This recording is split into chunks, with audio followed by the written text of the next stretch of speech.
Back to my channel guys. आज हम पढ़ेंगे क्लास 7 का acid bases and salt. Okay, just quick revision. So what are acids and what are bases? So जो substance जिसमें acid है वो कैसा टेस्ट करते हैं? सोर टेस्ट करते हैं। कैसा टेस्ट करते हैं? सोर मीन्स खट्टा हो गया। और उसी तरह जो चीज़ें बिटर टेस्ट करती हैं और सोपी फील कर होती हैं टच करने पे, वैसी चीज़ों को हम क्या कहते हैं? बेसेस कहते हैं। ठीक है। कुछ स्पेशल टाइप ऑफ सब्सटेंस होते हैं जिनसे हम ये पता कर सकते हैं कि कौन सी चीज़ें एसिडिक हैं और कौन सी चीज़ें बेसिक हैं। ऐसी चीज़ों को हम कहते हैं इंडिकेटर्स। ठीक है।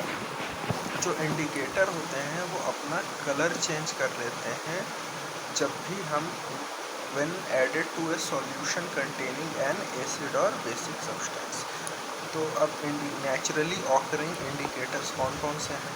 Turmeric, litmus, China rose petal, जिसे हम गुड़हल भी कहते हैं, ये सब क्या है? नेचुरली ऑकरिंग इंडिकेटर्स हैं।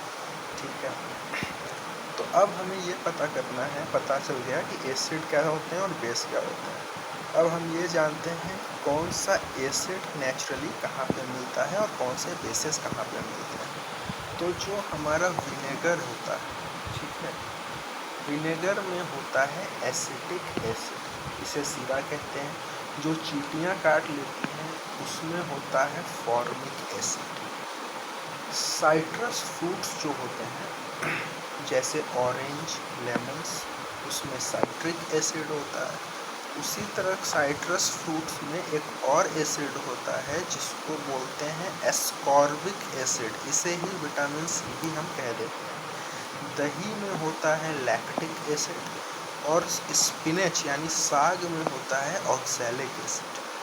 टैमरिंड मतलब इमली, ग्रेप्स, अनरिप मैंगोस, यानी तो तीनों चीज़ कुछ खट्टेपन के स्वाद के साथ है। तो इसमें कौन सा एसिड होता है? टारटैरिक एसिड होता है। उसी तरह अब देखते हैं हमें बेस कहाँ मिलते हैं। लाइम वाटर, जो चूना, पानी चूना होता है, चूने पानी में हम चूना मिलाते हैं तो उसे हम लाइम वाटर कहते हैं। उसमें हमें कौन सा बेस मिलता है? Calcium hydroxide. ठीक है। विंडो क्लीनर हम यूज़ करते हैं, उसमें कौन सा बेस होता है? Ammonium hydroxide.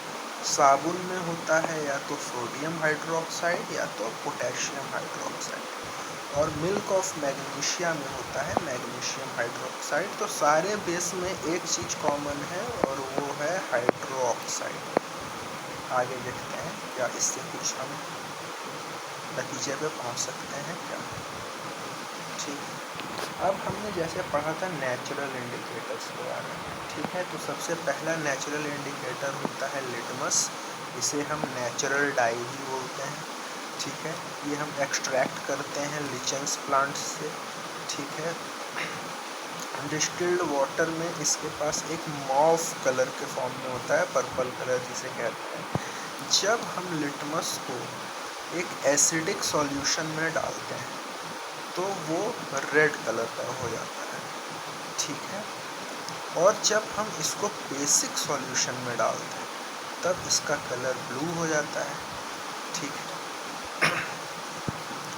यानी कि एक लिटमस जो होता है वो, यानी एसिड जो होता है वो ब्लू लिटमस को रेड कलर में चेंज कर देता है, और जो बेस होता है वो रेड लिटमस को ब्लू कलर में चेंज कर देता है।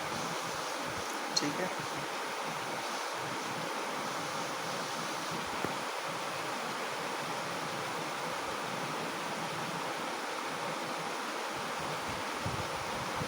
ठीक है। अब देखो, ऐसे सॉल्यूशंस जिसको लिटमस कलर चेंज ना हो जिस सॉल्यूशंस से, तो वो ना तो एसिडिक होते हैं और ना बेसिक होते हैं। ऐसे सॉल्यूशंस कहलाते हैं न्यूट्रल सॉल्यूशंस। ठीक है। आफ्टर दैट एक और नेचुरल इंडिकेटर होता है टर्मरिक, हल्दी हम सबके घर में होती है, ठीक है। टर्मरिक को अगर हमें समझना है तो हम कैसे समझेंगे कि एक थोड़ा सा टर्मरिक पाउडर को ले लेना है, फिर उसमें थोड़ा सा पानी मिला के पेस्ट बना लेना है, फिर उसको ब्लॉटिंग पेपर या फिल्टर पेपर पे रख के उसको सुखा लेना है और इसको कट थिन स्ट्रिप्स में काट लेना है। अब एक येलो पेपर हमको मिल गया। अब इस येलो पेपर पे हम सोप सॉल्यूशन डालते हैं तो हम देखते हैं कि कलर चेंज हो जाता है, ठीक है। आगे देखते हैं इससे क्या होता है।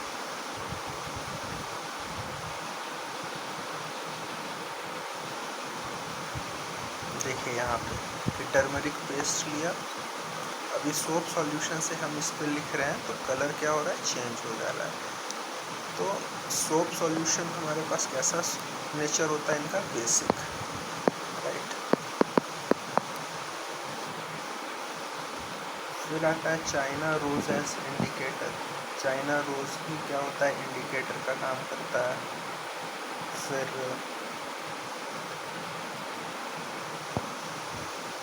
तो चाइना रोज इंडिकेटर होता है वो एसिडिक सॉल्यूशन को डार्क पिंक या मैजेंटा कलर में चेंज कर देता है और बेसिक सॉल्यूशन को हरे रंग में चेंज कर देता है। ओके,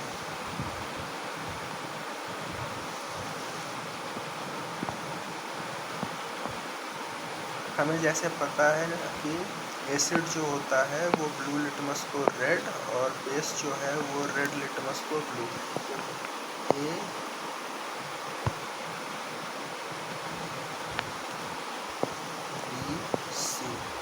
एसिड ब्लू लिटमस को रेड कर देता है, ए बी आर सॉरी, ठीक है। ए बी साथ में होते हैं, ए बी साथ में होते हैं, तो एसिड जो है वो ब्लू लिटमस को रेड में कर देता है और जो बेस होते हैं वो क्या करते हैं, रेड लिटमस को ब्लू में चेंज कर देते हैं। ए बी आर और बी आर भी अच्छा, क्योंकि एसिड और ए के बाद बी आता है, बी को ब्लू को रेड में चेंज कर देता है। और जब एसिड तो नेक्स्ट तो हमारे पास जो है, जब ब्लू लिटमस यूज़ कर ही चुके हैं तो अब रेड को ही ब्लू में चेंज करेगा, ठीक है। फिर एक आर्टिफिशियल इंडिकेटर है जिसका नाम है फिनोफ्थिलीन, ठीक है। फिनोफ्थिलीन क्या करता है कि जब सॉल्यूशन बेसिक होता है तो ये पिंक कलर देता है और जब सॉल्यूशन एसिडिक होता है तो ये कलरलेस हो जाता है, ठीक।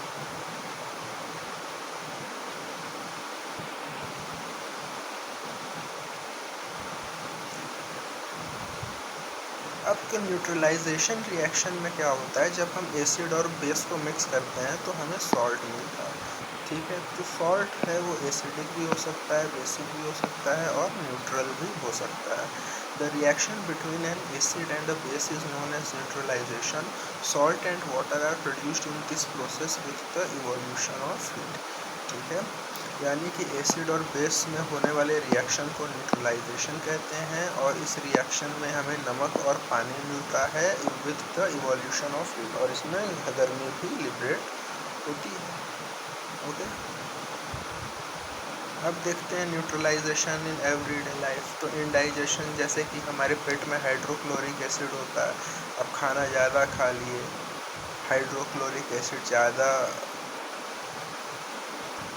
अमाउंट में सीक्रेट हुआ गैस्ट्रिक ग्लैंड से, इसके वजह से हमें कुछ जलन सा महसूस होता है। तो इस इंडाइजेशन से बचने के लिए हम एंटासिड्स लेते हैं, ठीक है।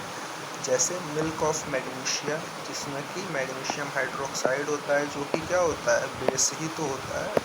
तो एसिडिक नेचर की वजह से पेट दर्द हो रहा था, हमने बेस ले लिया, उस बेस ने जाके एसिड को क्या किया, न्यूट्रलाइज कर दिया और सॉल्ट में बदल गया, ठीक है। उसी तरह जब हमें चींटी काट लेती है तो वो क्या करती है, हमारे अंदर फॉर्मिक एसिड को छोड़ देती है, जिसकी वजह से हमें जलन महसूस होने लगती है।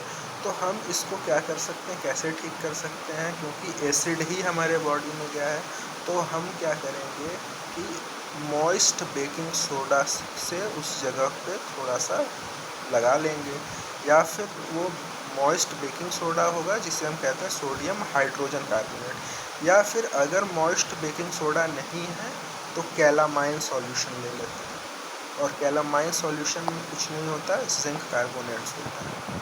ठीक है, उसी तरह हम सॉइल को भी ट्रीट करने के लिए यूज़ कर सकते हैं, फैक्ट्री वेस्ट को भी ट्रीट करने के लिए यूज़ कर सकते हैं।